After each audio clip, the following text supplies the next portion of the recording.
개인적으로 음소거를 개인적으로 해주세요. 네. 네. 지금 막 들렸죠? 이렇게 하시면 안 돼요. 제가 모두 음소거를 이렇게 눌렀는데 이게 눌러진 거죠? 이거 다시 눌러야 돼? 누르신 다음에 다시 눌러요. 지금 눌러봐요. 네. 참가자 음소거 해제할 수 있도록 허용원을 아니죠. 신청하시면은 그 상대방 얘 눌러? 아니요, 저 위에 그 체크 표시를 한번 네, 여기 X? X 말고 체크 표시 가운데 참가자가 네. 음소거를 해제할 수 있도록 허용. 그거를 해제하고 얘 누르면 이제 네. 참가자들은 못하죠. 오케이, 땡큐. 자, 갑니다. 기록 중 화면 공유. 오케이. 자, 드디어 1장 1절부터 이제 본격적으로 시작해보자. 아, 재밌겠다. 아, 참 재밌겠다. 흥분되네. 자, 속도를 좀 높이겠습니다. 자, 1장부터 다 들어오셨죠? 1장부터 8장까지는 A입니다. 아, 여기가 핵심이라고 하는 부분도 계시지만 그만큼 중요한 장이죠. 구원이 뭐냐, 도대체 우리가 복음을 믿었다는 게 복음이 뭐냐, 그리고 이 아까 1장 17절 복음 안에는 하나님의 의가 나타났느니, 복음 안에 나타난 하나님의 의가 뭐냐, 이 말은 하나님의 의와 인간의 의, 인자만 쓸게요. 하나님의 의와 인간의 의가 다르다는 것을 상징하고 있는 거죠. 예. 그래서 사람들이 추구하는 의가 뭐냐, 그렇죠? 그러나 하나님이 인간의 의를 폐하시고 예수로 말미암아 나타내시고 보이신 하나님의 의, 디카이오 슈네입니다. 헬라어로 적으세요. 의는 디카이오 슈네라는 뜻입니다. 하나님의 디카이오 슈네는 뭐냐라는 겁니다. 이 구약으로 가면 이것을 제데크라고 하죠. 제데크, 하나님의 의, 제데크, 미슈파트라고 합니다. 히브리어로. 자, 갑시다. 1장 1절부터 16장까지는 서론입니다. 서론이 있다는 건 나중에 결론 혹은 결어가 있다는 뜻이죠. 이제 들어가는 말이라 이겁니다. 자, 서론이라 할지라도 어마어마한 복음의 진리가 여기에 다 담겨져 있어요. 자, 첫 번째, 자기 자신을 소개합니다. 왜냐하면 이것이 기본적으로 다 서신서, 편지의 성격을 갖고 있기 때문에, 여기 제가 동그라미 치고 있죠? 여기 은혜와 평강이 너희들에게 있을지어다라는 이 제가 별표 쳤죠? 네. 이 서신서 형태를 갖춥니다. 편지이기 때문에. 그래서 자기소개를 먼저 합니다. 자기를 뭐라고 소개해요? 나 바울을 소개하는데 예수 그리스도의 종으로 소개합니다. 이 둘로스라는 이 단어, 이 종, 노예. 근데 이제 여러분 종으로 알고 있지만 헬라 원문에는 노예가 훨씬 더 적합한 단어예요. 예수 그리스도의 노예라고 번역하는 게 맞아요. 근데 이제 너무 어감이 세니까 종으로 번역자들이 바꾼 건데 이게 노예가 맞습니다. 여러분, 로마 당시에 노예라는 건 자기 권리가 없는 자들이에요. 에? 권리를 주인께 반납한 자들이에요. 예, 특별히 둘로스는 썼던 단어 둘로스는 주인의 강요라기보단 주인이 너무 좋아서 자기의 인생을 주인께 완전히 바치는 자발적 노예를 쓰는 단어예요. 그러므로 사도 바울이 예수님의 둘로스다, 노예라고 말하고 있는 건 지금 뭐예요? 예수님께 인생을 자발적으로 드린 노예, 그리고 예수님께 자기의 모든 인생의 권리를 다 포기하여 그 권리를 드린 노예를 말하고 있는 겁니다. 자, 우리는 누구의 노예일까요? 목사지만, 또 장로님 권사님들이시지만, 또 전도사님들이시지만, 우리는 정말 예수님께 우리의 권리를 스스로 드린 자발적 둘로스들인가요? 나는 무엇에 붙잡혀 사는 노예인가요? 바라옵기는 오직 예수님께만 붙잡혀 사는 예수 그리스도의 둘로스, 예수님의 노예, 예수님의 종들이 다 될 수 있기를 예수의 이름으로 축복합니다. 예, 명예의 노예도 아니고, 예? 명예에 붙잡힌 자도 아니고, 돈에 붙잡힌 자도 아니고, 예? 정욕에 붙잡힌 자도 아니고, 세상 영광에 붙잡힌 자도 아니고, 자기 이기심에 붙잡힌 자도 아니라 오직 예수님께 붙잡힌 그런 거룩한 돌로스가 되길 축복합니다. 그 다음에 자기의 정체성을 사도로 표현합니다. 적어보시죠. 아포스톨로스라고 합니다. 헬라어로. 아포라는 건 뭐뭐로부터란 뜻입니다. 아포라는 단어와 스톨로스가 결합된 단어입니다. 아포스톨로스. 이 아포스톨로스는 뭐뭐로부터, 누구로부터 보냄받은 자라는 뜻을 갖고 있습니다.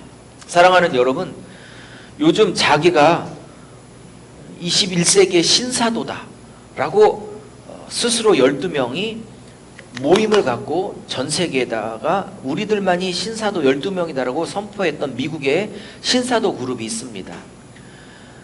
미국 캔사스 시티에 있는 그룹들인데 또 여기에 또 많은 분들이, 한국 분들이 가서 안수받고 뭐 기름 부음을 받는다고 하죠.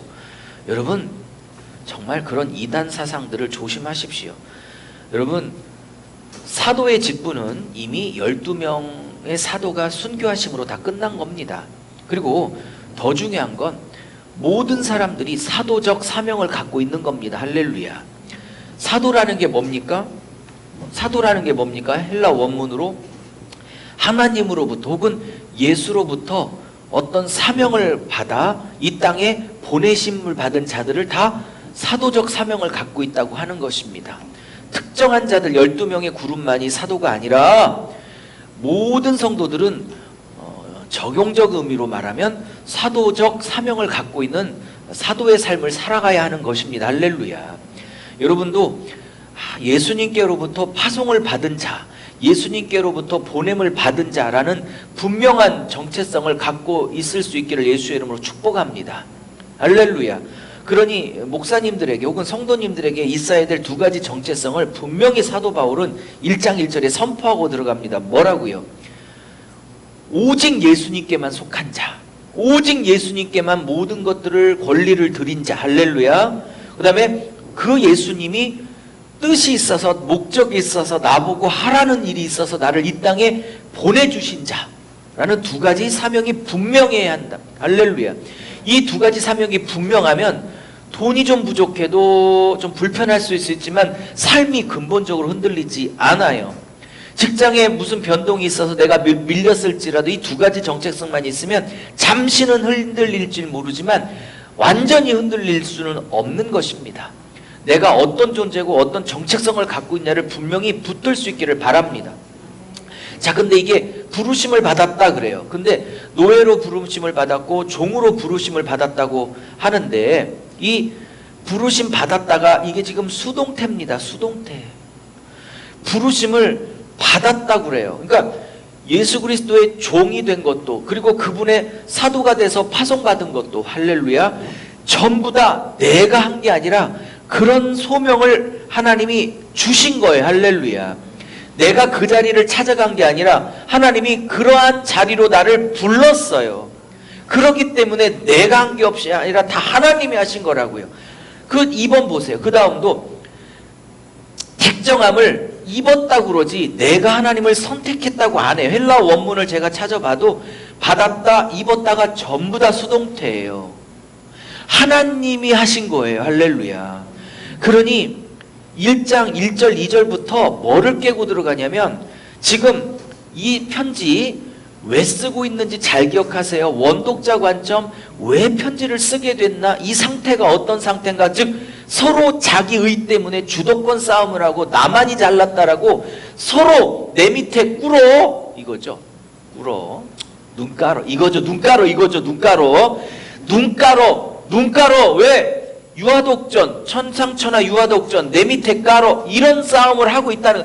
그러므로 이 로마서 공동체가 보여주는 이 싸움은 이 2000년 전에 이 교회 싸움의 문제가 아니에요. 지금 여러분 가정 안에 있는 거고, 우리 교회 안에 있는 거고, 우리 나라에 있는 거고, 그죠? 목사들 안에서도 있는 거고, 장로님들 안에서도 있는 거고.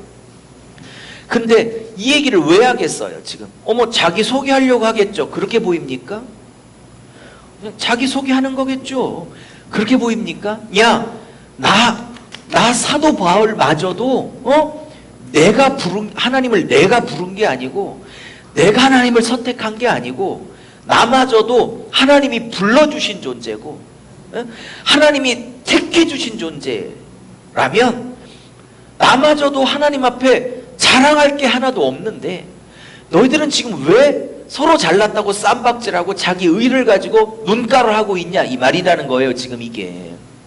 그러므로 이게 전부 다 두 개를 수동태로 쓰고 있다는 건 자랑할 게 없음을, 다 하나님의 은혜로 받은 것임을, 부르심도 받은 것이고 택정함도 받은 것이라는 사실을. 할렐루야. 제 말이 틀린 게 아니에요. 좀 1장 2장 지나가면 저 끝에 이제 복음은 너희의 입을 닫게 한다 이렇게 말하고 있어요. 입을 닫게 하는, 자랑하는 입을 닫게. 그래서 제가 2장쯤에 설명하겠지만 제가 이 로마서 1, 2장을 설명하면서 로마서의 복음은 닥쳐 복음이다 이렇게.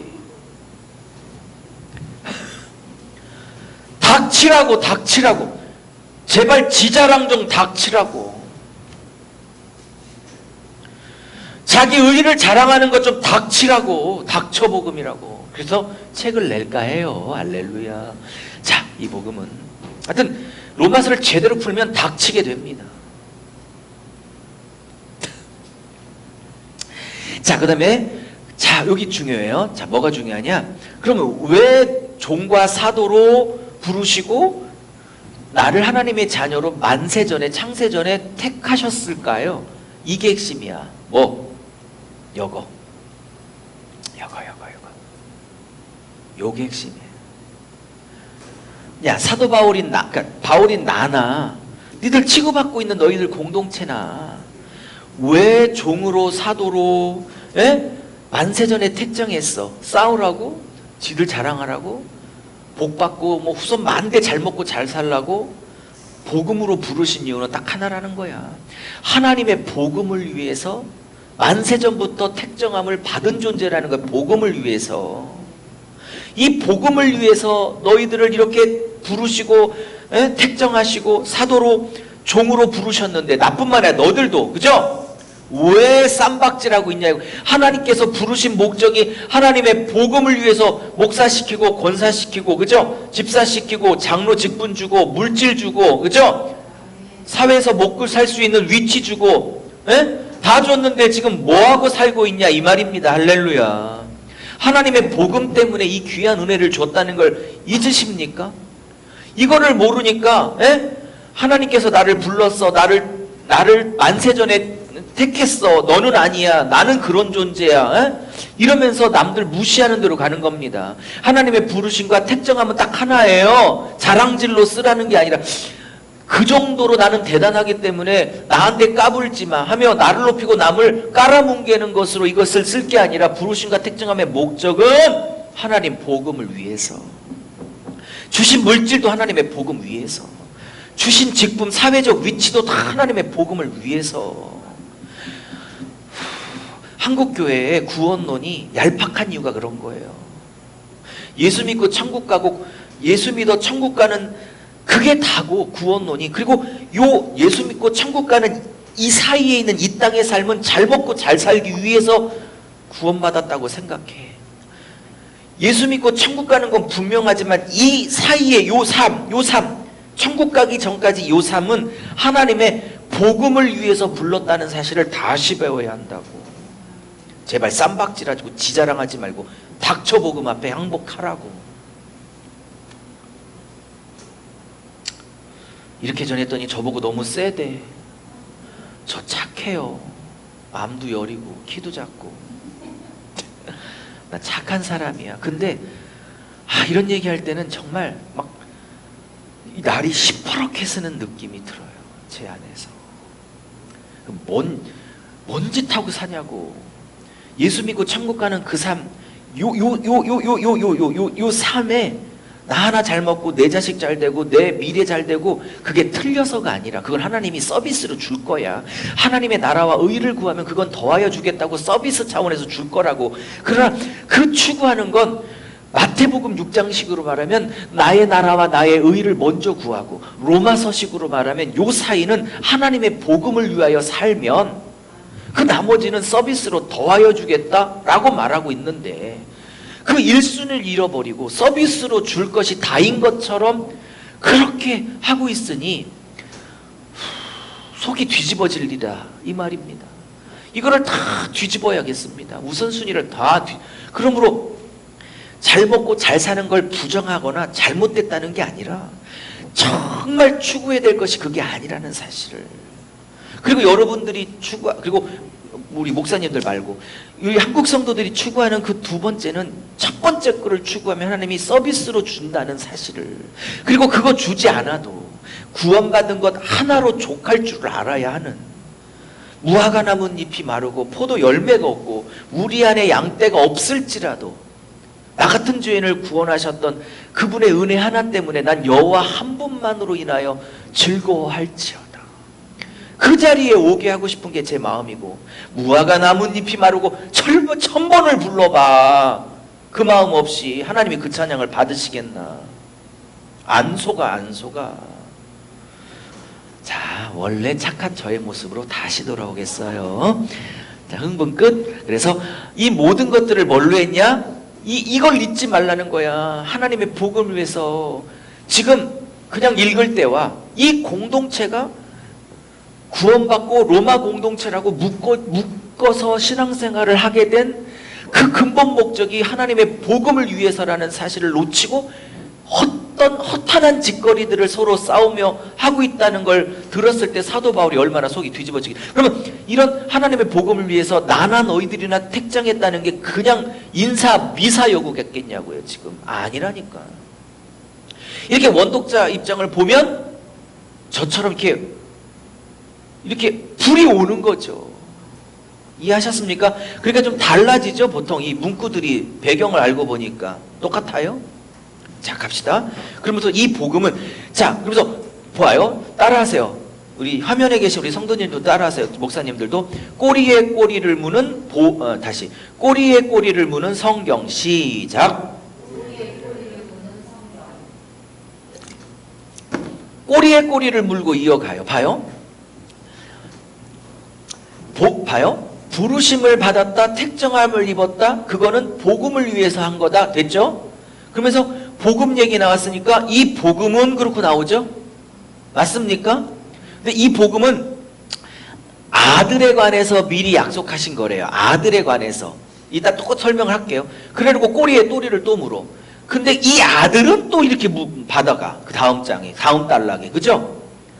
복음을 위해서 부르심 받은 거다. 근데 이 복음은 아들에 관한 거다. 그 다음에 이 아들은 누구다. 이렇게 계속 키워드를, 핵심 단어를 가지고 계속 꼬리에 꼬리를 물어 가잖아요. 그죠? 맞습니까?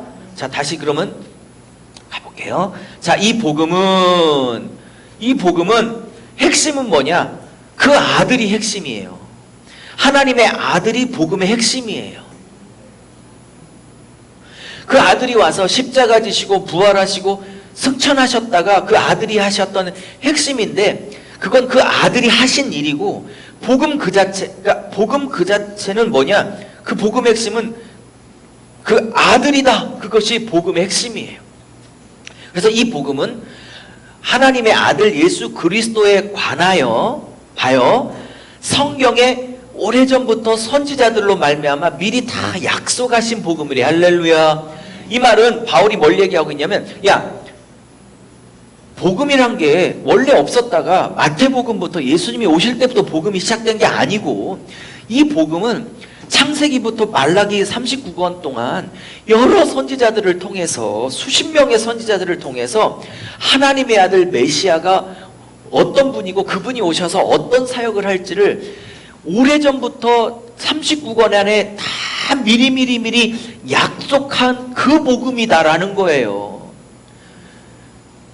신약시대 때 갑자기 시작된 복음이 아니라 이미 구약 때 복음이 있었다는 것을, 그 복음을 그림자 형태로 담아놨다는 사실을 말하고 있는 거죠. 할렐루야. 그러면 그 하나님의 아들 예수 그리스도 메시아에 관한 약속에 관한 복음을 그림자 형태로 담아놨던 그 약속 첫 번째를 말씀해 보십시오. 첫 번째. 다 댓글 창에, 채팅방에 올려놔 주세요. 가장 첫 번째로, 구약 첫 번째로 아들이 하실 일에 대해서 말하고 있는 그림자 사건 첫 번째는 뭘까요? 한번 얘기해 보세요. 여기 계신 분들도. 채팅방에 올려주세요. 목사님들. 이 질문 이해하셨죠? 뭘까요? 자, 채팅방도 올려주세요.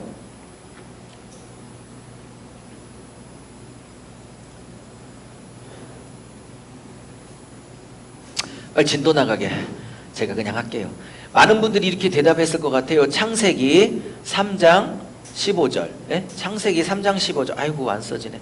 창세기 3장 15절 아시죠? 예? 여자의 후손이 뱀의 후손의 머리통을 깨트리게 될 것이다. 그것을 원시복음, 원복음, 최초의 복음이라고 하죠. 뭐 그런 것부터 시작해서 수도 없이 많은 메시아 약속, 메시아의 그림자가 성경에 다 담겨져 있어요. 더 말하고 싶은데 잘 절제할게요. 진짜 수도 없이 많은데 절제해볼게요. 절제. 그래서 가장 대표적인 창세기 3장 15절만 얘기했지만 선지자들로 말미암아 이 복음을 미리미리 다 설명하고 나타내고 약속해주고 있었다라는 거예요. 어느 날 갑자기 복음이 이 땅에 나온 게 아니라는 사실이에요. 그러면서 복음의 핵심인 하나님의 아들 자체를 다시 설명합니다. 예수 그리스도는 그 아들은 육신적으로 말하면 다윗의 혈통으로 오셨고 다윗의 후손으로 오셨고 이 말을 쓸 때 딱 사무엘하 7장을 쓰셔야겠죠. 옆에다가 사무엘하 7장에 다윗 언약을 설명하셨죠. 그죠? 그래서 다윗이 성전 짓다고 했을 때 하나님께서 야 뭐라고 하세요? 야 하늘이 나의 보좌고 땅이 내 발등성인데 아무리 크게 진들 위대하시고 광대하신 나 하나님을 담아놓을 건물 성전이 어디 있겠냐. 난 어느 곳에 매여있는 존재가 아니다 이렇게 말씀하시죠. 사랑하는 여러분, 큰 교회 못 짓는다고 너무 염려하지 마세요. 아무리 수억 망평의 성전을 졌어도 하나님이 거기 다 못 들어가. 그러니 건물 사이즈에 아무리 크게 줘도 하나님은 다 못 들어가니까 사이즈에 자유하십시오. 하나님은 건물 사이즈에 있는 게 아니라 상하고 통회하는 심령 성전에 임재하세요. 상하고 통회하고 겸손한 자기 부인을 하는 거룩한 성전, 심령 성전에 임재하시지 아무리 크고 화려한 건물 성전에 임재하시는 분이 아니세요. 할렐루야. 그러니 사이즈에 자유합시다 우리 목사님들.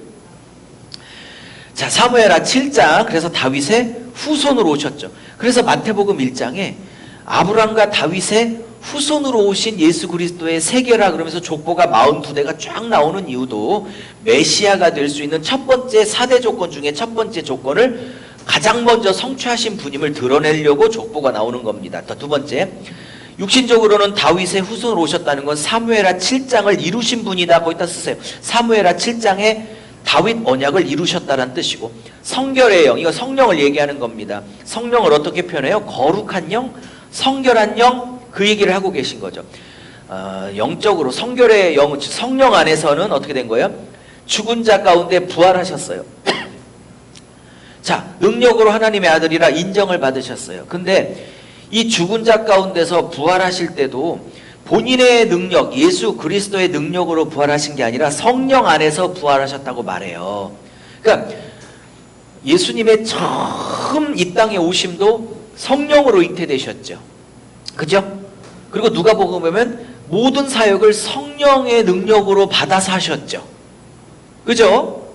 그 다음에 이 부활도 성령 안에서 부활하셨어요. 그죠? 그리고 승천도 여러분 사도행전에 가면 1장에 가면 구름을 타고 하늘로 올라가시더라 할 때 올라가시더라는 표현이 나오죠. 언뜻 보면 올라가시더라 그랬더니 능동태 같죠. 그게 헬라 원문으로 보면 정확하게 수동태예요. 누군가의 힘에 의하여 올리워 가신 거예요. 저는 깜짝 놀랐어요. 처음에 날 때도 성령으로 잉태되셨다 할 때도 100% 수동태거든요. 그리고 중간중간 사역도 다 성령에 의하셨어요. 부활하는 것도 성령 안에서 하셨어요. 그리고 승천마저도 본인의 힘이 아니라 성령의 능력 안에서 승천하셨어요. 왜? 예수께서 성령을 아니면 할 수 없어서가 아니에요. 본인 안에도 본인도 하나님이시기 때문에 그런 능력이 있으시지만 이건 우리에 대한 교훈이에요. 나마저도 처음과 끝 과정 모든 것이 성령 아니고는 하지 않았다는 거예요. 내 힘, 잘 들으세요. 적으세요 좀. 내 힘으로 하지 않고 하나님의 영으로 했다는 거예요. 할렐루야. 내 힘으로 하지 않고 하나님의 영으로 했기 때문에 나의 길을 쫓아오는 모든 나의 제자들, 백성들은 다 나와 같이 너의 힘이 아니라 완전히 100% 하나님의 영의 힘으로 해야 된다는 걸 가르치기 위함이라고 저는 생각합니다. 할렐루야. 그래서 죽은 자 가운데 부활하셨고 능력으로 하나님의 아들로 인정되셨대요. 할렐루야. 자, 인정되셨다는 말 꼭 기억하셔야 돼요. 여기서 인정되셨다는 말을 오해하시면 안 돼요. 그 전까지는 하나님의 아들로 인정을 못 받으셨다가 부활하시니까 이제 인정을 받으셨나? 그게 아니에요. 여러분 여쭤볼게요. 부활하기 전까지는 아들이 아니었다가 부활한 다음에 아들로 됐나요? 원래 창세전부터 하나님의 아들이었고, 그죠? 구약 때도 하나님의 아들이었고, 오시기 전에도 하나님의 아들이었고, 33년 될 때도 하나님의 아들이었고, 그죠? 그 말은 이거예요. 제가 쉽게 설명할게요. 사극에 보면 세자가 있는데 세자라고 부르죠. 어렸을 때는 다 세자라 보여요. 근데 장년이 돼서 이제 왕이 이제 왕되기 직전에 공식적으로 세자 책봉식을 거룩하게 하죠. 그러면 여쭤볼게요. 공식적으로 세자 책봉을 받는 날 공식적 세자가 되지만 그 전까지도 세자가 아닌가요? 맞죠? 대통령 선거가 되면 3개월 인수기간이 있습니다. 그때 그러면 공식적으로 대통령 취임식 할 때 대통령이고 그 전까지 대통령이 아닌가요? 대통령 당선자 신분이죠. 그러므로 예수님께서 그 전에도 하나님의 아들이었지만 부활하시고 승천함으로 아들이셨지만 officially 우주 만물에 그리고 영적인 세계에서도 하나님의 아들이라고 공식적으로 선포가 되셨다라는 그 officially 사건이다 라는 의미입니다. 이해하셨습니까? 그리고 뭐로 인정받으셨어요? 주로 인정받으셨어요. 할렐루야. 빌립보서에 그가 부활하고 승천하시고 하나님의 보좌에 앉으셨는데 모든 이름 위에 뛰어난 이름을 주사 그러죠. 모든 이름 위에 뛰어난 이름, 모든 영적, 육적, 물리적 이름들 위에 가장 뛰어난 이름을 주셨다. 근데 그 이름이 뭘까요? 바로 주란 이름이에요. 주. 이해하셨습니까? 그래서 주 예수 그리스도라. 그러면 여기 보세요. 이게 헬라어로 큐리오스인데 그 당시에 이 편지를 쓸 때 전 세계 패권의 주인은 누구죠? 그 당시에 로마 황제예요. 그게 글라우디오든 아니면 5대 황제, 네로 황제든 그죠? 예. 로마 황제들이 바로 온 세상의 큐리오스 주예요. 근데 지금 부활하여 승천하여 하나님 우편에 앉아 계시는 능력으로 부활하신 그 예수 그리스도가 바로 온 세상 우주 만물의 역사의 주라고 선포하고 있는 거죠. 예? 이것은 온 세상 가치를 향한 거룩한 도전이에요. 세상 지배의 권력을 향한 거룩한 영적 도전이라고요. 모든 사람이 로마 글라우디오든지 아니면 로마 네로든지 요한계시로 따지면 적으세요. 11대 황제 로마 황제 도미티안이든지 그 로마 황제들을 주로 고백해야만 먹고 살 수 있는 세상 속에서 사도 바울은 그리고 이 공동체들에게 요구하는 게 있는 거예요. 오직 예수 그리스도만 너희의 큐리오스다. 할렐루야. 여러분 나의 진정한 큐리오스는 뭡니까? 돈입니까? 박사학위입니까? 대통령이라는 권력입니까? 우리 목사들은요, 솔직히 까놓고 얘기해 봅시다. 우리 목사들은 예수님을 주라 하지만 진짜 나를 다스리는 진정한 주인은 부흥이에요. 부흥하고 싶은 욕심. 그게 나빠서가 아니라 잘 분별하셔야 돼요. 평신도들은 제가 봤을 때 99%는 거의 다 그들의 주는 돈입니다. 제가 보기에 1% 빼놓고, 두 분 빼놓고, 목사님 빼놓고. 자, 그러면서 뭐라 그래요? 그로 말미암아, 이때 그는 누구예요? 예수 그리스도, 하나님의 아들, 온 세상의 주로 등극하신 그 주 예수 그리스도로 말미암아. 이 말 너무 좋죠. 우리의 모든 인생은 그로 말미암아 시작되고 완성돼요. 그 다음에 그때 자기가 봐요. 제가 소제목을 다뤘죠? 이런 소제목은 여러분의 성경책 소제목과는 달라요. 제가 다 다시 잡은 거예요. 이 은혜와 아까 종, 또 사도, 이런 은혜를 주신 거죠. 이 은혜와 사도의 직분을 주신 이유가 뭐예요? 그로 말미암아 주신 거예요. 그러니까 자기가 받은 은혜, 자기가 얻은 사도의 직분은 다 예수 그리스도를 통해 받은 거래요. 할렐루야. 여러분, 은혜를 하나님이 직접 안 줘요. 하나님 은혜를 직접 주는 게 아니라 하나님은 예수 통하지 않고는 직접 받을 수 있는 존재가 아니세요. 예? 구원 받기 전에도 예수를 통해 구원 받았고, 구원 받고 난 후에도 예수를 통해서 하나님께 나가는 거고, 그죠? 우리가 예수님 재림하셨을 때 하나님 아버지 보좌로 천국에 나갈 때도 예수를 통해서 나가게 될 거예요. 내가 곧 길이요 진리요 생명이니 나를 통하지 않고는, 나로 말미하지 않고는 아버지께 나아갈 자가 없어요. 그러므로 마리아가 그 역할을 할 수 없어요. 마호메트가 그 역할을 할 수 없다고요. 무슨 어떤 신이 그 역할을 할 수 있는 게 아니라고요. 오직 예수만 그 역할을 할 수 있는데 왜 자꾸 다른 사람도 예수와 같은 중보자가 될 수 있다고 선포하며 다른 종교에도 구원이 있다고 하는 종교다원주의 WCC를 찬성하냐고요. 배도라니까. 제가 그랬더니 목사님, WCC 자꾸 이렇게 비판하면 WCC 찬성하는 교단들이 많은데 그런 교단에 부흥에 못 가요. 안 가! 그로 말미암아 하나님 앞에 나가는 거라고요. 은혜와 사도, 직분 다 예수 그리스도로만 오는 거라고요. 할렐루야.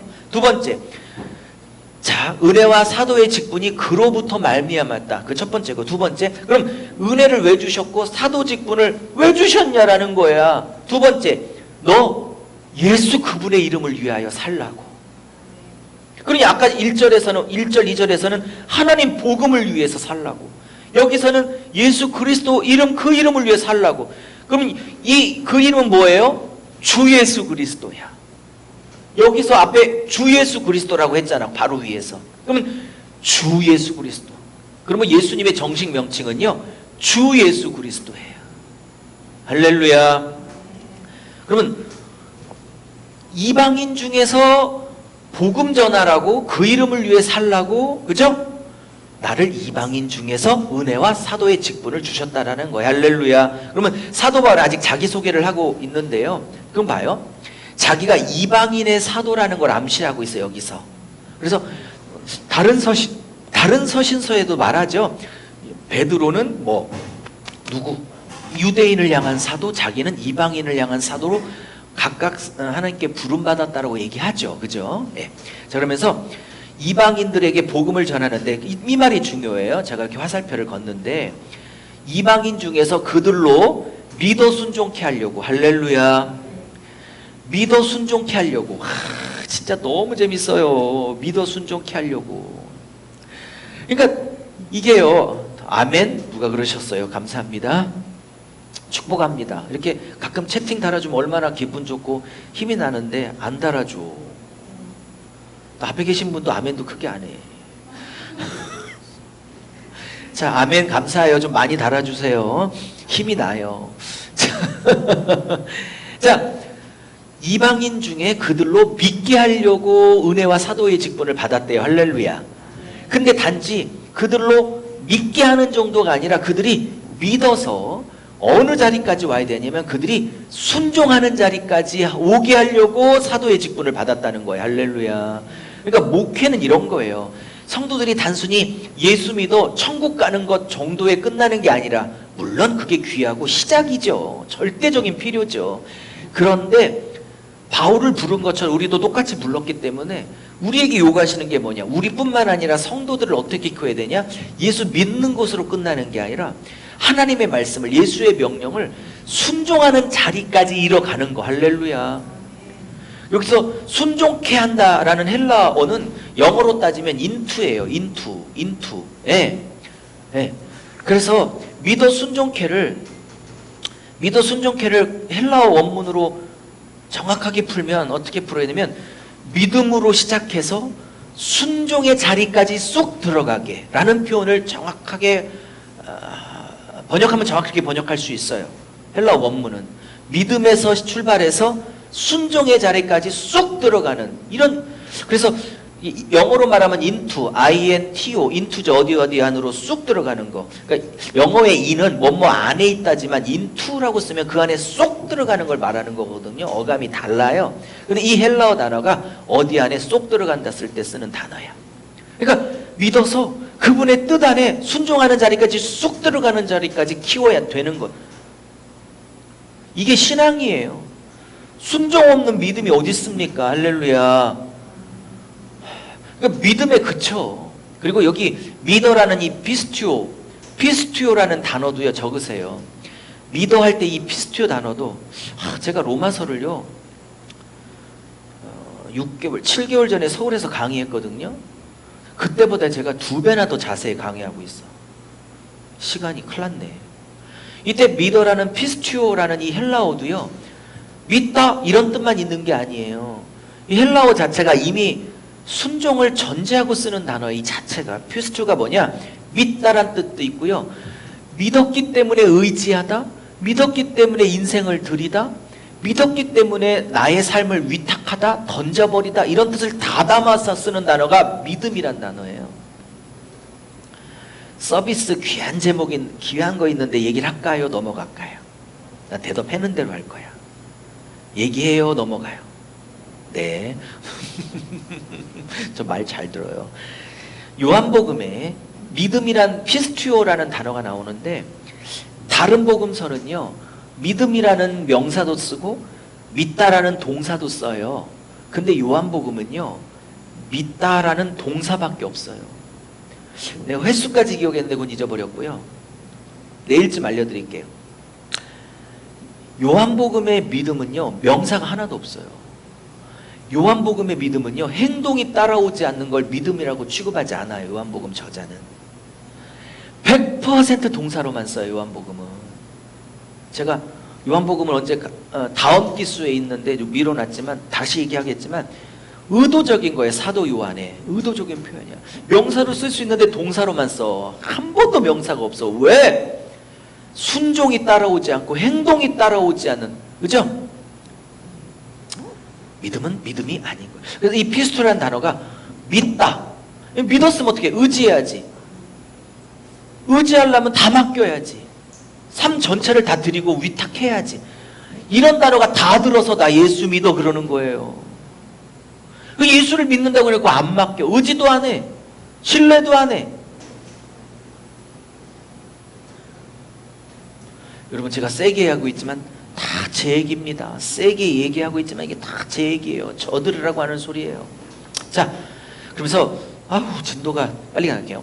그래서 사도 바울에게 요구하셨던 사역은 믿어뿐만 아니라 믿음으로 시작해서 인투 순종의 자리로 쑥 들어가는 것까지. 에? 그게 신앙이라는 거예요. 그렇게 하라고 나를 사도로 직분을 주셨대. 할렐루야. 그러면서 이제 성도들 얘기가 나왔으니까 이제 이 편지를 받아보는 성도들, 즉 로마교회 성도들을 다시 한번 언급합니다. 뭐라고요? 이렇게 언급해요. 아까 로마에 있어 하나님의 부르심을 받고 하나님의 사랑하심을 받은 성도들에게 은혜와 평강이 있을지어다라고 이제 권면의 인사를 하는 거죠. 편지니까. 그죠? 자, 근데 이 성도들이 뭘로 부름 받았어요? 전 이 표현을 너무 좋아하는데 예수의 것으로 부르심 받았대요. 아멘. 표현이 조금 거칠지만 나온 대로 그대로 쓸게요. 우리는요 예수의 것들이에요. 세상 것들이 아니에요. 여기서 것이라는 건 소유란 뜻입니다. 소유. 예수의 소유로 부름받은 자들이에요. 그러니까 옆에 쓰세요. 출애굽기 19장 5절 6절이 탁 생각나죠. 구약을 읽었으면 여러분 신약 읽으면 구약 생각나고 구약 읽으면 신약 생각나고 막 이렇게 돼야 되는 거예요.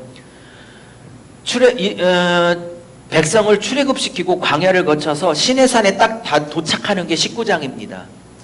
시내산에서 도착하고 율법을 주시기 전에 먼저 3대 정체성을 설명하시죠. 너희들은 나의 소유요 거룩한 나라요 제사장이라 이렇게 딱 3대 정체성을 선포하고 십계명 주시거든요.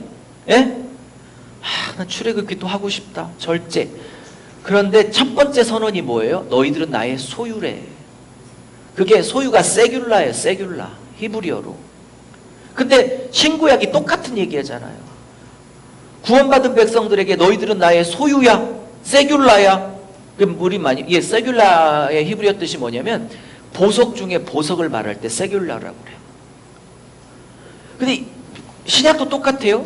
너희들은 예수의 것들이야, 예수의 소유야. 할렐루야. 그럼 이 예수의 것은 앞에 예수의 종 둘로스를 다른 걸로 바꿔 받은 말이죠. 그죠? 그리고 사랑하심을 받았대. 아까 1절에서 2절에서 1, 2절에서는요 택정함을 받았대. 여기서는요 사랑하심을 받았대. 그러니까 다 단어만 바꿔 쓰지 같은 의미를 쓰고 있죠. 아까는 종으로 부르심 받았다. 여기는요 예수의 것으로 부름 받았다. 같은 얘기죠. 택정함을 입었다. 여기는 사랑하심을 입었다. 그러니까 그러니까 선택을 받았다는 건 사랑 때문에 받았다, 이 말을 얘기하고 있는 겁니다. 근데 재밌는 건 자기도 수동태로 썼는데 여기 1, 2절에 그리고 여기서도 수동태로 쓰고 있다는 거예요. 성도들도 하나님을 지들이 부른 게 아니라 이 로마교회 성도들도 하나님이 불러서 부르심을 받은 거고, 자기들이 하나님을 먼저 사랑한 게 아니라 하나님의 사랑이 먼저 와서 그 사랑을 받은 거고, 니들이 먼저 할 일이, 그러니까 나나 너희들이나 먼저 한 일이 어딨냐 이거야. 다 하나님께 받은 거지. 이 논리를 쓰고 있는 게 뭐예요? 왜 자기 자랑들하고 쌈박질하고 자기를 높이고 했냐 이거야. 닥쳐 이겁니다. 닥쳐. 그러면서 아버지로부터 예수 그리스도로부터 조차 은혜와 평강이 있기를 원하노라 그런 겁니다. 자, 몇 가지 얘기할게요.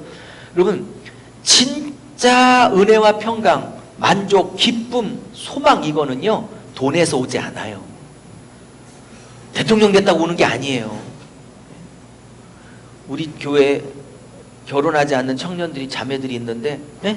은혜와 평강은 남자친구로부터 올 거라고 굳게 확신하고 있어. 진짜 미치겠어. 신혼생활, 신혼여행 3일이면 끝날 은혜와 평강이야. 그거는 신혼여행 3일이면 끝날 은혜와 평강에 뭐 전부를 걸어. 남자친구로 안 와요. 남편으로 안 와. 자식 새끼로 안 와. 품 안의 자식이지. 그것도 커버 안 들어요. 저게 내 새끼인지 남 새끼인지 몰라. 하도 말 안 들어가지고. 그리스도인들에게 흔들리지 않는 은혜와 평강과 만족과 기쁨은 이런 거 안 적어요.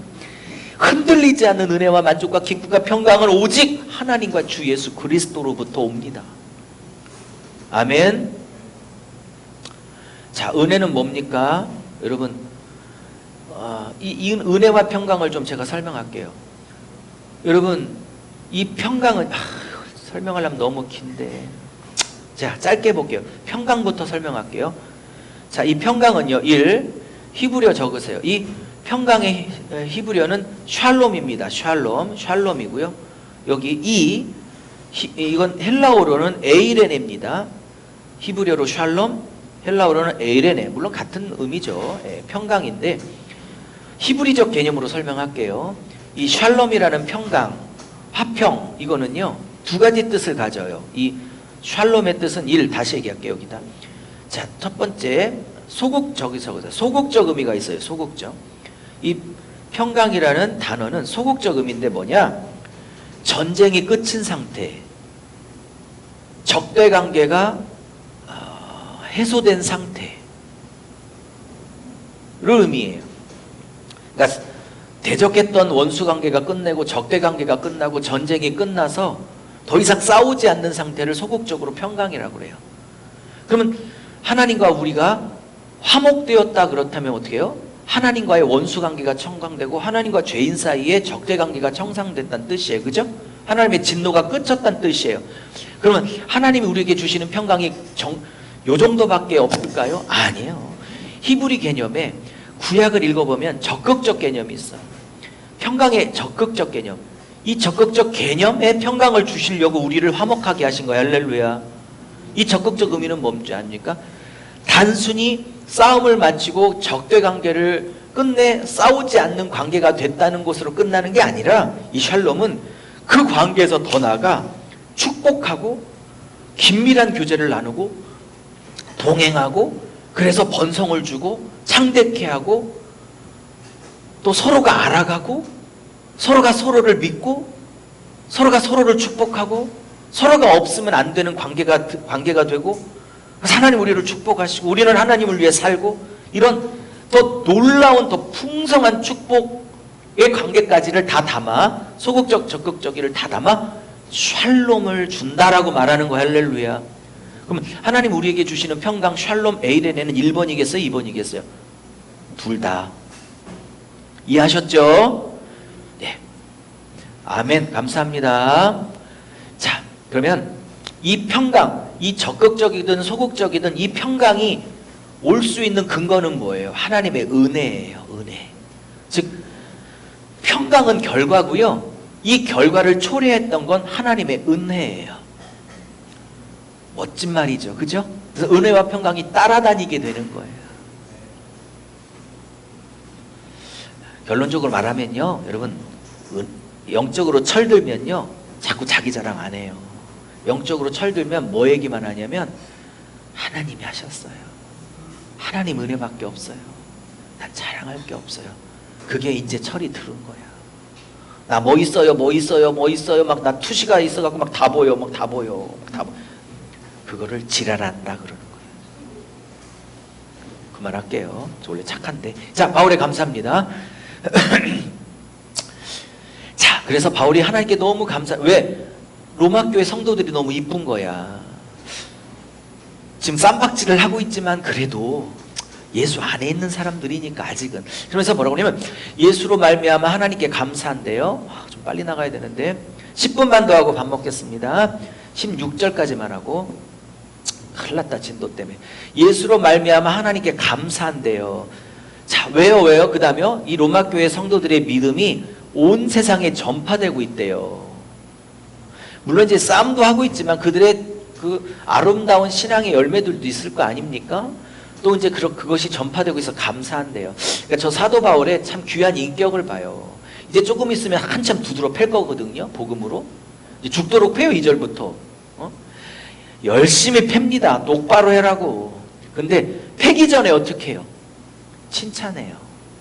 제가 사도 바울의 이렇게 전략을 보면서 항상 칭찬부터 해요. 그 가장 많이 혼났던 고린도 교회도 1장에 보면 엄청나게 칭찬해. 감사하노라 너희의 구변과 언변과 은사가 부족함지 않으로 인하여 하나님께 감사하노라 막 그러면서 이제 이렇게 칭찬이 많을수록 이제 예상되는 게 있죠. 아, 패는 강도가 세겠구나. 하나님의 전략이죠. 그러니까 목회자들은 이것이 하나님의 전략, 이렇게 목양을 해야 된다고 생각합니다. 고치고 말해주고 싶고 있고 이렇게 나무래주고 싶은 부분이 있겠죠, 성도들 안에. 근데 초기에는 한 1년, 2년, 3년은 계속 칭찬해주고 인정해주고 관계를 갖고 충분한 사랑의 관계를 돼서 쓴소리를 해도 오해하지 않고 상처받지 않고 목사님께 오히려 고마울 수 있는 그런 충분한 관계를 몇 년간 추구하고 아무리 하고 싶은 얘기 있어도 좀 칼을 숨겨놓고 함부로 뺏쓰지 말고. 전 초기에 그런 걸 모르고 막 뺏어 썼다가 목회 초기에 잘 몰라서 어쨌든 자 넘어갈게요. 그러면서 너희 로마 교회를 향해서 내가 기도를 쉬지 않는데 이게요 목회자가 그런 거예요. 목회자가 뭐예요? 믿거나 곱거나 양떼를 위해서 기도를 쉬지 않는 게 목회자예요. 늘 성도를 위해서 기도하는 거. 뭐 저는 뭐 큰 교회 목사가 아니기 때문에 날마다 성도를 위해서 기도하는 일도 안 어려워. 쭉 이름 한 사람 한 사람 부르기가 좋죠. 큰 교회가 아니니까. 그렇죠? 그래서 담임 목사가 날마다 그 이름 석자를 그 아이들 이름까지 목사 입에서 하나님 보좌 앞에 양떼 이름이 실명으로 올라가는 건 굉장히 중요한 일이다. 저는 뭐 크지 않으니까 날마다 실명으로 하나님께 성도들을 기도하죠. 저는 그게 어떤 작은 교회를 다니는 어쩌면 작은 교회 많은 부분이 부족하죠. 하지만 작은 교회를 다니는 특권 중에 하나는 날마다 담임 목사님이 실명으로 하나님께 그 영혼을 중보하는 특권 하나는 좋지 않을까 생각합니다. 자, 그러면서 하나님이 내 증인이래. 뭐 증인? 너희를 사랑함과 너희를 위해서 기도를 쉬지 않은 게 내 증인이래. 하나님 증인이래. 자, 그다음에서 뭐라고 하냐면 그 아들 예수 그리스도의 복음 안에서 섬기는 그 하나님이래요. 자, 이 말이 굉장히 중요해요. 지금 사도 바울이 하나님을 어떻게 표현하면 그 아들 예수 그리스도의 복음 안에서 하나님을 섬긴대요. 어머, 여러분, 이건 하나님뿐만 아니라 성도를 향해서 마찬가지예요. 하나님이든 성도든 다 예수 그리스도의 복음 안에서 하나님도 섬기고 그 복음 안에 성도를 섬겨야지. 복음 밖에서 하나님을 섬기는 일도 없고 복음 밖에서 성도를 섬기는 일도 없는 거예요. 할렐루야. 서로 복음 안에 들어와서 복음 안에서 섬기는 거지. 복음을 떠나 섬길 수는 없는 거예요. 복음 떠나 교제하고 복음 밖에서 사귀고 복음 밖에서 섬기는 일이 얼마나 많아요. 무슨 말인지 하셨습니까? 보조 설명을 안 해도. 그리고 나의 심령으로 섬기는 그 하나님이 너희에게 갈 길을, 좋은 길을 주시기를 원한대. 하나님의 뜻 안에서. 왜냐하면 아직도 한 번도 로마 교회를 못 가봤거든요. 몇 번을 가려고 했는데도 하나님이 다 막으셨어요. 왜? 절 보십시오. 왜 막으셨을까요? 결국은 가죠. 죄인 신분으로. 근데 사도 바울이 몇 번을 이 로마를 가고 싶어서, 사실 로마를 가고 싶어 한 건 그가 그토록 가고 싶었던 땅끝인 서바나를 가고 싶어 했기 때문에 그렇거든요. 근데 못 가게 하셨어요, 로마 자체를. 왜요? 사도행전을 보면 답이 나와요. 내가 사도 바울 저거 죽이기 전까지는 밥도 물도 안 먹을 암살단이 40명이 조직돼 있었어. 여러분, 한 명의 도둑 강도를 1000명의 경찰이 못 잡아요. 근데 한 명을 죽이려고 40명이 밥을 안 먹고 있어. 죽이기 전까지. 그런데 사도 바울은 고린도전서에 너가 로마에서도 복음을 전하여야 하리라 분명히 로마 사명을 주셨거든. 그러면 40명의 암살단에게 생명을 지키려면 하나님이 어떻게 해야겠어? 죄수 신분으로 포로가 되게 하셔서 로마 병사 270 몇 명이 함께 바울을 호위해서 로마에 입성시키게 하는 방법 외에는 40명의 암살단으로부터 바울을 보호할 방법이 없어요. 그 전에 다 죽지. 그러니까 사도 바울은 제 추측이지만 폼나게 멋있게 양복 입고 막 이게 저 오늘 무수칠 했는데 무수칠하면서 로마를 입성하고 싶었겠지만 그건 그의 생각이지. 하나님은 죄수 신분으로 포승줄에 끌려서 그렇게 포만나게 들어가게 하시는 게 하나님의 방법이었어. 왜 40명의 암살단로부터 바울을 지키려면 270 몇 명이라는 그 병사들이 지켜야만 했어. 나의 생각과 하나님의 생각이 다르고 나의 계획과 하나님의 계획이 다른 것입니다. 비록 품은 안 났어도 하나님은 하나님의 뜻을 이루셨습니다. 요셉이 총리가 되기까지 폼이 났어요. 총리가 될 때까지 정말 승승장구하며 폼나게 됐어요. 아주 노예 강강범 아주 그 폼안 나는 길, 정말 자존심 다 구겨지는 길을 통해서 총리가 됐어요. 그럼요. 하나님의 쓰시는 방법은 내가 폼나고 싶고 나의 영광을 추구하시고 나의 얼굴을 폼나게 드러내고 싶은 나의 방법을 다 부수시고 나를 그 밑바닥에 떨어뜨리면서 그런 하나님의 방법과 목표는 다 이루시는 방법으로, 즉 나의 영광 추구하는 방식을 다 부수시면서 그러나 그분의 목적은 이루시는 방법으로 하나님이 일하세요. 그러니 폼날 생각 아예 접으시고 폼 없을 생각을 하시고 그런 하나님의 뜻은 이루시십니다. 그래서 이사야의 말씀처럼 나의 영광을 헛된 우상에게 내가 요만큼도 뺏기지 않겠다라는 영광에 관한 거룩한 집착. 이렇게 복음을 가리키면 교회 안에 즉 영광 추구하고 자기 이름 추구하는 교회 싸움이 없어지게 돼요. 오직 하나님의 영광 하나만 딱 집중해야 된다. 자, 그러면서 하나님의 뜻 안에서 너희에게 나갈 길을 원하노라. 아직은 못 가고 있죠. 자, 그러면서 가기만 하면, 자 이제 끝내볼게요. 가기만 하면 신령한 은사를 너희에게 나눠주어 너희를 견고케 할 게래요. 자, 여기 화면 봐주세요. 여기. 자, 다시 지우고 해볼게요. 제가 여기 이 복음은 그랬죠. 이 아들에 관한 복음은 A라고 썼죠. 그럼 어디에 A 다시가 있다는 뜻이야. 그러면 15장 16장에 가면 A 다시가 나와요. 똑같은 표현이. 그 다음에 여기 B. 이방인 중에 믿어 순종케 한다고 B라고 썼죠. 그럼 어디에 B 다시가 있다는 뜻이죠. 그러면 저 15장 16장에 가면 믿어 순종케라는 단어가 또 나와. 이게 대칭이라는 거야. 이게 대칭 구조. 그 다음에 이게 견고케 하다. 로마 성도들을 경고케 하다가 C가 있죠. 그죠? 이가 C가 있다는 어디에 C 다시가 있다는 뜻이죠. 어디에? 저 뒤에 가면 C 다시가 있어서 너희를 경고케 한다가 또 나와. 자, 근데 봐요. 이 얘기를 왜 했냐? 여기 신령한 은사 때문에요. 내가 아직 못 갔지만 꼭 가면 너희에게 신령한 은사를 나눠주어 너희를 아주 강력한 믿음에 견고한 사람으로 세울 거래요. 어머, 그럼 이 은사가 뭐냐? 그랬더니 또 막 은사 좋아하시는 분들이 막 방언 나눠주고 막 방언 터치고 막 예언하게 해주고 통역하게 해주고 막 신유은사 막 전달해주고 막, 예? 이렇게 은사를 또 풀어요. 지금 방언 터치려고 간다는 거예요. 지금 이게. 그러면 저 뒤에 15장 16장에 가면 똑같은 얘기를 해서 뭐를 나눠줘서 너희를 경고케 한다고 하는데 얼른 찾아봐요. 15장 16장 제가 어딘 기억이 안 나지만 너희를 경고케 한다고 저 뒤에 나와. 여러분 교재 빨리 찾아봐요.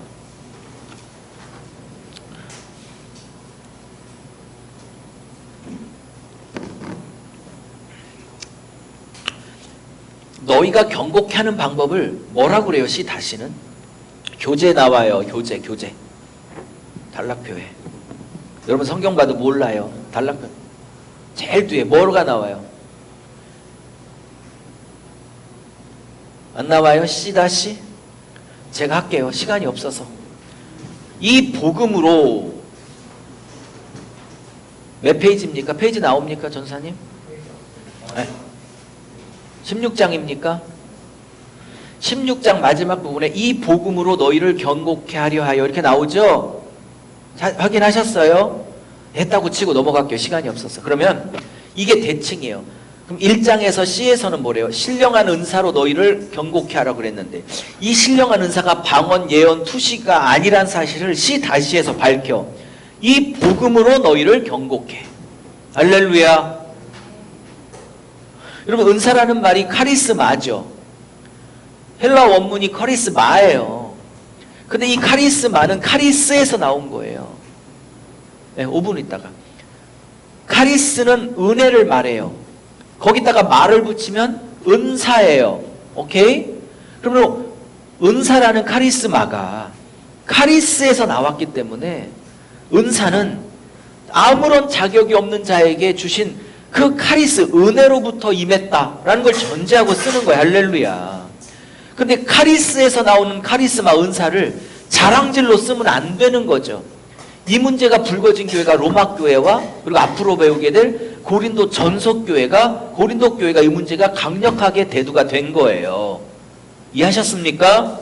근데 이 신령한 은사 카리스마, 즉 선물이란 뜻을 갖고 있는 헬라어 원어 카리스마, 선물은 방언이나 무슨 뭐 예언이나 이런 게 아니라 사도 바울이 말하는 신령한 은사, 신령한 성령은 바로 복음이란 사실.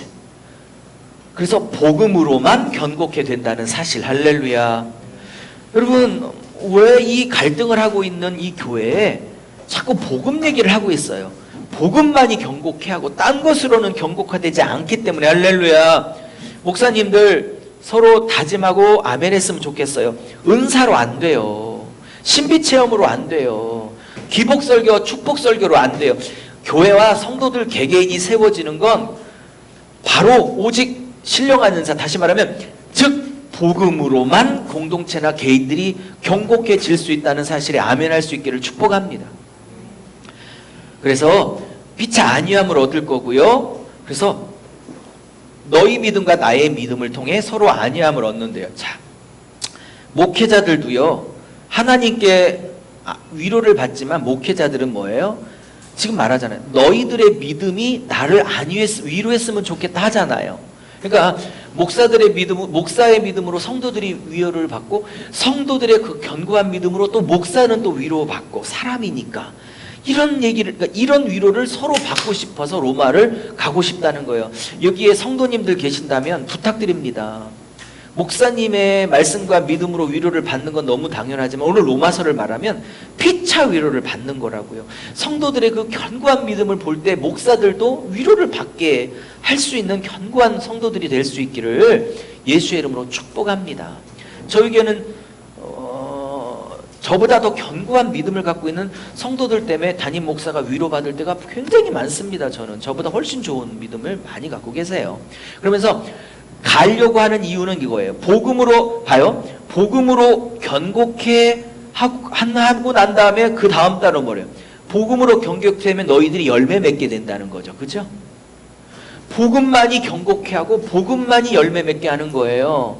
그리고 로마를 가려고 하는 일도 결국 열매 맺게 하는 거예요. 그러면 여기서 열매 맺다는 건 아직 이 열매의 성격이 뭔지 아직 안 드러났어요. 그러면 미리 답을 말하면 여기서 열매 맺는다는 거, 여기서 열매 맺는다는 거는 바로 12장에 뭐예요? 산 제물로 드리는 게 열매를 맺는 거예요. 이해하셨습니까?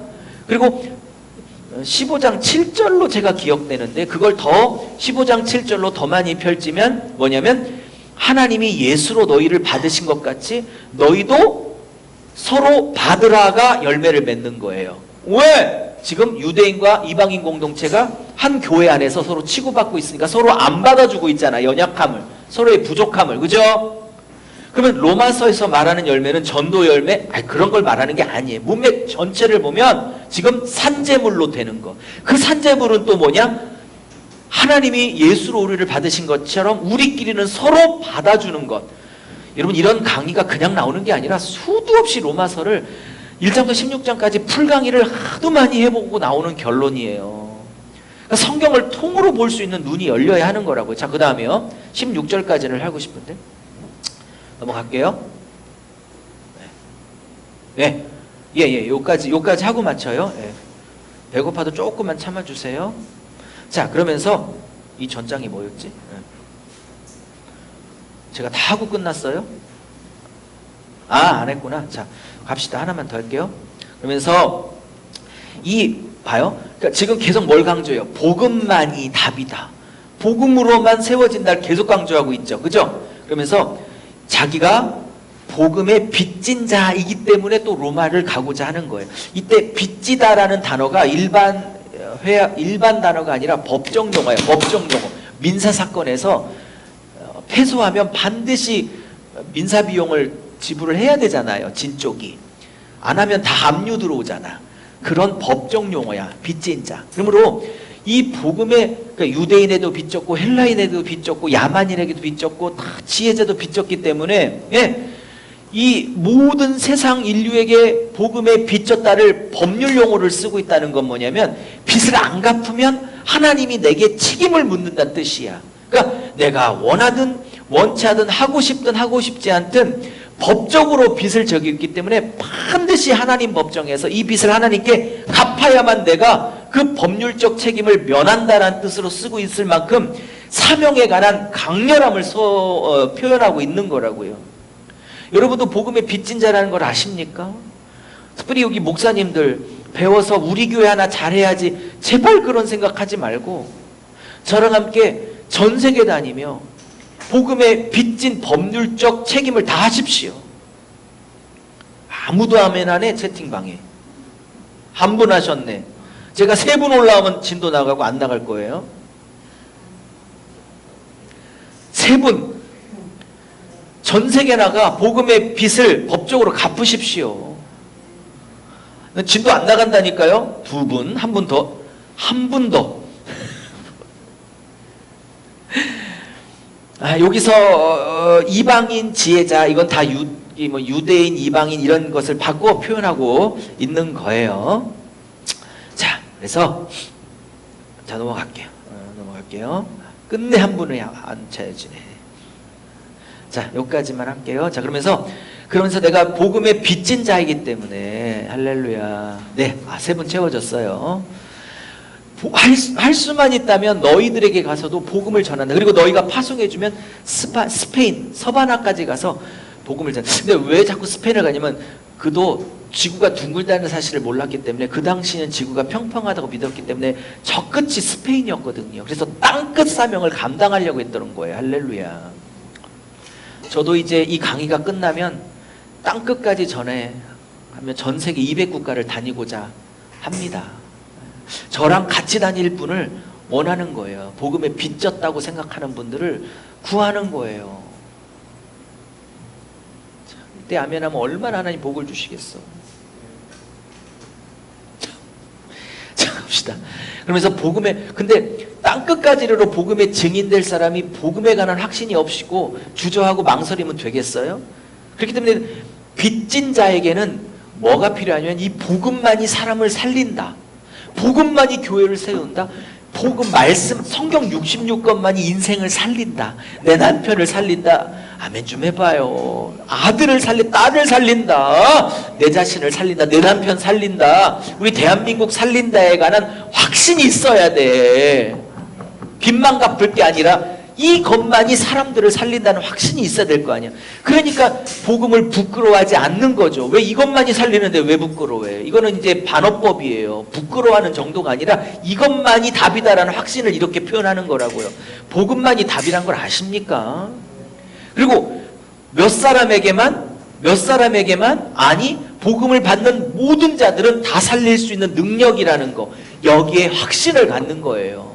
물론 거부하는 자에게는 아무 능력이 안 나타나겠지만 이것을 받아들이는 모든 믿는 자들에게는 그들을 다 살려요. 그 말이 구원을 주신다는 거예요. 하나님의 능력이라. 뭐가? 복음이. 자, 마칩니다. 첫째는 유대인에게 복음이 하나님의 능력이요. 둘째는 헬라인에게 복음은 하나님의 능력이래. 살리시는. 이 말은 지금 뭘 전제하고 있는 거예요? 첫째로 공동체가 지금 유대파 공동체와 헬라파 공동체가 한 교회 안에, 기독교 공동체 안에 있구나를 가정하고 있는 거지 지금 로마 교회가.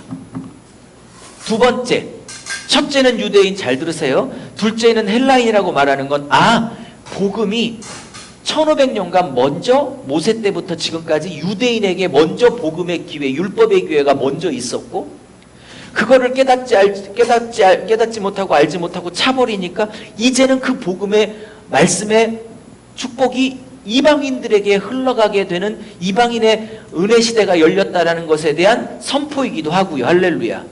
그리고 이방인의 헬라인의 충만수가 마지막 숫자가 차면 원래 원가지인 유대인들에게 다시 한번 기회 줄 마지막 시대가 있을 거라는 걸 11장에 선포할 것이고,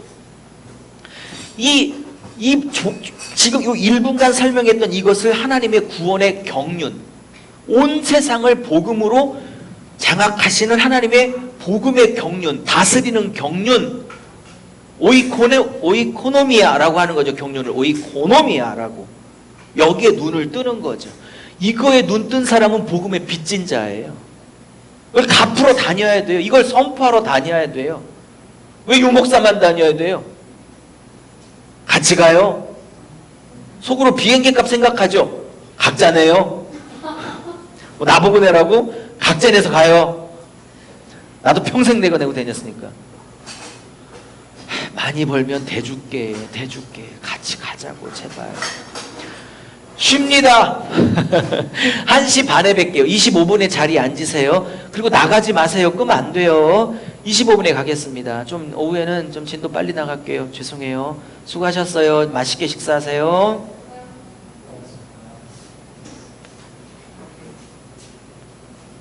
자, 잘 들어갔나 확인해 보세요.